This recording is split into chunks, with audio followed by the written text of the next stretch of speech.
Brenda ainda é uma adolescente, conversando com a mãe dela, quando ela disse: aqui em casa todos são livres para seguir o credo e a religião que querem. E até hoje a gente não tem a resposta. Mas Brenda hoje disse que eu quero Jesus. Amém. Glória a Deus. Livre e espontânea vontade.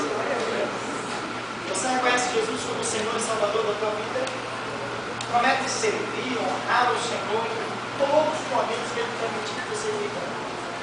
É livre a tua decisão de descer as águas desse lugar.